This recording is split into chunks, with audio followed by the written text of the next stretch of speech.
Hey everyone, few weeks left in class. This week we are talking about environmental health, thinking about how that translates in the developing world. What does that mean in very disparate sort of places, and how does that affect our health? We know that the environment that we live in is a huge part of our health, right? We, in public health, talk a lot about sort of the socio-ecological environment around us and how that affects our health. Well, environment is a big one, but what does environment actually mean? What is environmental health, right? When we think about environmental sort of stuff in the United States, we often think about recycling and sort of being green, and do we have hybrid cars and all those sort of things. And I always like to do a survey of my class of thinking about how much do you recycle? Why do you recycle? Is it easy to recycle?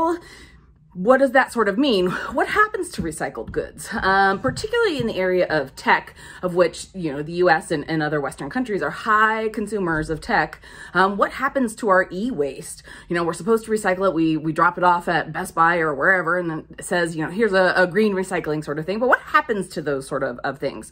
So this week I'm going to have you watch a video called E-Waste Hell. It's in Ghana. I've actually been to the site where this place is. I've been there in real life, and it's just as it looks in the video. And so I think it's a really important sort of thing to reflect on when we think about sort of when we, the West and the wealthy, think that we're doing good and recycling. Does that mean it actually is? Do we ever follow up and see sort of where our stuff is going?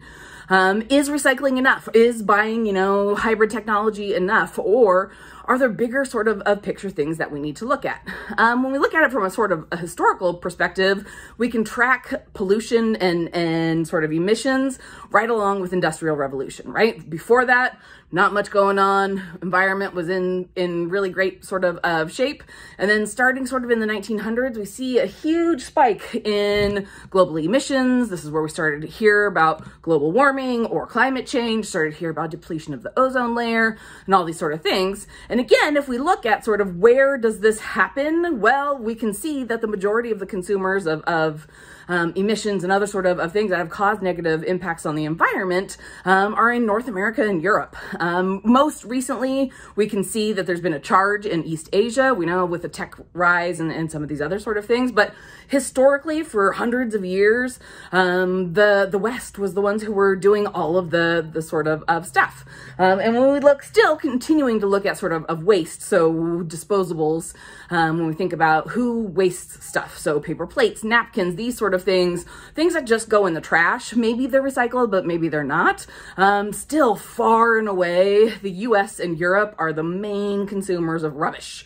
What happens to that rubbish? Where does it go? Yeah, sometimes it goes to some of our landfills, but we produce so much waste that now a lot of our landfills are full. And so we have a huge export business in exporting our trash, literal trash, to developing areas of the world that are very poor. And so they are poor, they're desperate, and they're like, yeah, we'll take your garbage and we'll store it on our lands if you give us money for it.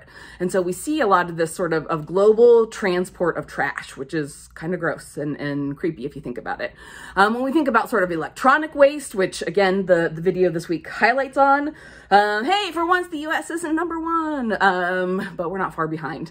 All of sort of Northern Europe are big consumers of waste, which should not be surprising. That's one of the wealthiest areas in the world. And so people do get new sort of things. So new phones, new laptops, new whatever it is. And what happens to those old ones, right? Again, we think we're recycling them. We think we're putting them in back into some sort of way. But is that actually a true sort of story? Where is the end game and those sort of things? Again, the documentary this week will address that. This is the one and only time I get to talk about being a vegan. Woo! So you should be a vegan. And I don't just mean that because I'm a passionate vegan, but you should do it because it's actually really good for global warming. Now, before I start, I want to say individuals using things is not the biggest producer of waste, right? Far and away, industry does the polluting, the emissions, all the gross sort of stuff. And so one little person doing one little thing in the grand scheme of things is not a huge deal, but I strongly feel in my sort of life that we should be doing things individually as much as we can if it is possible. Going vegan is actually very easy now. I've been vegan for quite some time and vegetarian for even longer. We had some really crappy stuff, products, and now everything you can get vegan stuff at McDonald's. Well, not at McDonald's, they're slow, but Burger King and Carl's Jr. and all these other sort of places. And all the products that are available are easy to get. They're much more affordable than they've ever been. And so I think that's a really important sort of thing. So if you consider driving a hybrid car, good. If you consider exchanging meat, that is one of the biggest sort of things that can make a big, huge difference. So I think it's a really important sort of thing to think about of all these sort of emissions that happen. I have some lovely graphs and other sort of things in the lecture slides this week about the emissions and the energy it takes to produce different kinds of food. And as you'll see, eating beef and lamb and cheese and pork, those things are all pretty far up there with just driving cars all the time. And so if you do care about environment, I would strongly encourage you to look into veganism, consider it, and consider sort of what you think about these sort of things. I have some great documentaries that I recommend if you're interested in sort of thinking about veganism and especially the impact on the environment. There are lots of ways and reasons that people become vegan, sometimes for the animals, sometimes for health, sometimes for the environment. The ones I have listed in the lecture slides are all specifically environmental sort of impact ones. I particularly am vegan more so for the animals than anything else. Environment is really important, and sort of marginalized people working in gross sort of labor conditions also is something that's really important to me. I consider myself an ethical vegan, which looks at a whole bunch of different aspects. But the primary focus of my veganism is reducing suffering, whether that be animals or people employed in sort of the labor industry. But there's a lot of people who are like, you know what, I really like meat and I don't really care that I'm killing animals, but I really do care about the environment. And so for those people, they might be considered environmental vegans. And so whatever your reason, there are different sort of branches there. So that concludes my rant of veganism. I think there are a lot of again, things to remind people of. It's really industry. Companies are the ones who are destroying our environment. Yes, we can, and I think should, do little sort of things and micro changes. We should recycle. We should do whatever we can to reduce the impact of environmental harm. But for the most part, what we really need to do is start holding industry responsible. We need to think about a lot of different sort of things of what's happening at an industrial level. Who are the people, much like what we talked about with chronic diseases, are these global companies? How are we, little individual people, supposed to fight them?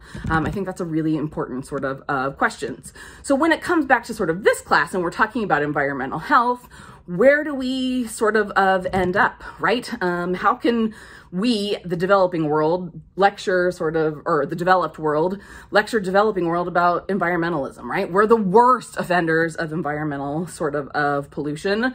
And coming back to sort of our capitalist freedom sort of argument, if we make the money and if we make the pollution, isn't that our right to do so, right? We worked hard to be able to buy whatever crappy cars we have or other sort of things. So is that something that we need to do? And again, how can we expect developing countries who are dealing with various issues of poverty and political turmoil and unrest and all these sort of things, do you think they really care about the environment, right? Think back to the child soldiers. Do you think they care anything about recycling or about hybrid technology or veganism? No, they're just trying to survive, right? So how can we talk about environmental issues in a context that is so far removed from these sort of things? Another sort of thing that I like to think about is it hypocritical for us to demand better outcomes for developing countries than we did, right? Back when the Industrial Revolution was happening in the Western sort of globalized nations, we tore up the environment. We did so much sort of damage. And now, of course, we know better, right? And when we know better, we do better. But is it fair to expect developing countries who are so far behind because of reasons of colonialism, because of reasons of war and all these other sort of things, for us to sit there and be like, well, you know what? You need to do better because we didn't do better. And so isn't that sort of hypocritical? Should environmental health be one of those sort of indicators of development? If you are able to even care about environmental health, does that mean you're a developed world? Should we think about how people are interacting with their environment as sort of a measure of development, right? Thinking back to these quality of life measures, not just sort of financial measures. Isn't that something that we should probably think about? And so, yeah, those countries who are doing better should be doing more in terms of environmental focus. But countries that are struggling to survive, do we really even care that environmental sort of issues are there or not? How does this sort of impact the rest of what we've been talking about this semester, right? We're juggling all of these sort of things.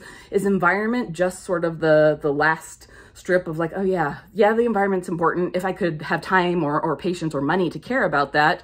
But then again, kind of in the same way when we talked about communicable diseases, the environment doesn't stop at the end of a political sort of designation, right? Your environment doesn't stop at the border. Your environment goes everywhere. And so global air pollution and global water pollution affects everybody on the globe, regardless of where sort of it is produced. And so it has a lot of different sort of hard questions to answer when we talk about these sort of things. How do we value it? How do we expect other people to value it? And how do we do it in a fair sort of way across all levels of development? So that's it this week. I'll be working on returning your drafts on your policy papers this week. And I hope you've had a good week, and we are coming to the end. Celebrate that. All right, bye.